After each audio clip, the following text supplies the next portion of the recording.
कौन है प्रकाश करने वाले तुम्हें बोला भुजबळ साहेब, आजच्या बैठकीत तोडगा निघालेला आहे का? उपोषण उद्या लक्ष्मण हाकेंचं मागे घेतलं जाणार आहे का? आपल्या सर्वांवरती ही जबाबदारी देण्यात आलेली असल्याची माहिती मिळते. असं आहे, वडीगोद्रीला लक्ष्मण हाके आणि नवनाथ वाघमारे हे दोघे जण मला 9 दिवस झालेले आहेत उपोषण करता आहेत. आणि त्यांच्याचबरोबर मंगेश ससाने हे पुण्याला उपोषणाला बसलेले आहेत. त्यांनी ते उपोषण सोडावं म्हणून मुख्यमंत्री महोदयांनी 3-4 मंत्री महोदयांना त्यांच्याकडे पाठवलं होतं आणि चर्चेला येण्याचं आमंत्रण दिलं होतं. त्यानुसार आज मुख्यमंत्री, दोन्ही उपमुख्यमंत्री, मी स्वतः, अतुल सावे साहेब, गिरीश महाजन, उदय सामंतजी, धनंजय मुंडे, पंकजाताई मुंडे, प्रकाश शेंडगे, पडळकर, गोपीचंद्रराव पडळकर आमदार, आणखीन कोण राहिलं, असे जे सगळी जी मंडळी आहे आणि विशेषतः वडीगोद्री, जालन्यावरून आलेली कार्यकर्ते आणि पुण्याहून आलेले कार्यकर्ते आणि काही संस्था ओबीसीच्या काम करणारे, हे आम्ही सगळे तिथे हजर होतो. खूप चर्चा झाली आणि या चर्चेमध्ये शेवटी असं ठरलं, त्यांनी काही थोडक्यात ते सांगितलं मुख्यमंत्र्यांनी की खोटी सर्टिफिकेट कुणालाही दिली जाणार नाही. ते कुणबी दाखले असे असतील खोटे, आम्ही तपासू. देणे, तो खोटी सर्टिफिकेट घेणे आणि देणे हे दोघे पण गुन्हेगार असणार. त्याप्रमाणे मग कारवाई होईल. सर्व मराठा समाजाला सरसकट ओबीसी ही मागणी मान्य करता येणारच नाही. ती कायद्यात सुद्धा अजिबात बसणार नाही. कुणावरही आम्ही अन्याय होऊ देणार नाही. अनेक वेळेला काही लोक जे आहेत वेगवेगळे दाखले काढून वेगवेगळ्या ठिकाणचे जे आहेत फायदे घ्यायला पाहतात. म्हणजे ओबीसीतून,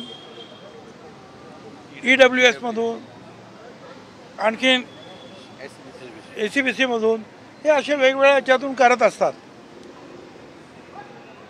तर हे सगळे जे दाखले जे आहेत वैयक्तिकरित्या आधार कार्डाला जोडण्याचं सुद्धा काम करण्याचा चांगली कल्पना आलेली आहे.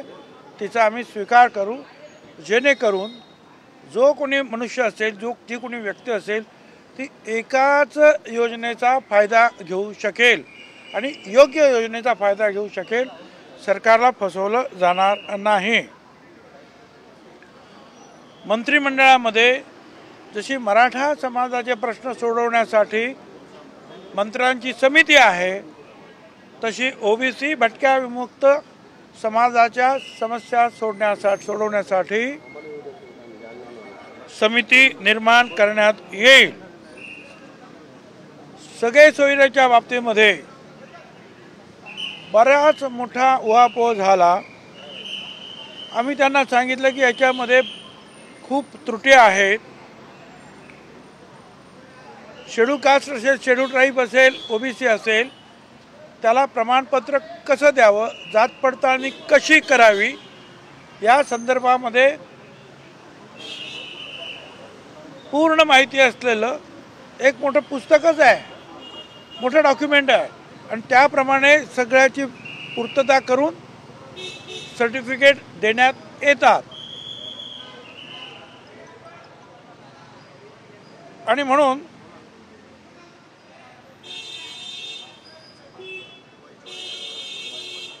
तर हे जे आहे ACP सगळे सोयरेचे आम्ही म्हटलं मग गरज काय, जर एक डॉक्युमेंट आपल्याकडे आहेच जे आज 20-25 वर्ष चालू आहे, त्याला कोणी चॅलेंज केलेलं नाही, तर मग दुसरं असं एक सगळे सोयरे तर वेगळं करण्याची आवश्यकता नाही. त्यांनी सांगितलं जरूर तुम्ही सगळ्या तुमची द्या माहिती, आणि आम्ही सांगितलं आहे त्याच्यामध्ये सुद्धा काही त्रुटी आहेत, आमच्या वकिलांचा सुद्धा आम्ही सल्ला घेतो आहोत. त्यांनी सांगितलं ते आणून द्या आमच्याकडे. आणि असंही ठरलं अधिवेशन काळामध्ये सर्व पक्षीय नेत्यांची एक बैठक घेऊन या सगळे सोयऱ्यांच्या बाबतीमध्ये सुद्धा काय करायचं आहे याचा निर्णय आम्ही घेऊ, कशा प्रकारे हा प्रश्न सोडवायचा आहे याचा निर्णय सर्व पक्षांना विश्वासात घेऊन चर्चा करू, अशा प्रकारचे जे आहे मुख्यमंत्र्यांनी आश्वासन दिलेलं आहे. त्यांनी हेही सांगितलं आम्ही मराठा समाजावर अन्याय करणार नाही, त्याचबरोबर विमुक्त, भटक्या विमुक्त आणि OBC या समाजावर सुद्धा अन्याय करणार नाही, करू देणार नाही, अशी आमची भूमिका आहे. वेगवेगळ्या ठिकाणी निवडणुकीच्या अगोदर, निवडणुकीच्या नंतरसुद्धा लहान लहान समाजाच्या घरांवर हल्ले झाले, हाणामाऱ्या झाल्या, बदला घेण्यात आला, अजूनही ते प्रकार त्या जिल्ह्यांमध्ये सुरू आहे. त्या बाबतीमध्ये सुद्धा कडक कारवाई करू, हे सुद्धा जे आहे मुख्यमंत्री आणि उपमुख्यमंत्र्यांनी सांगितलेलं आहे. आता ही सगळी माहिती जी आहे तुमच्याद्वारे तर तिकडे जाईलच.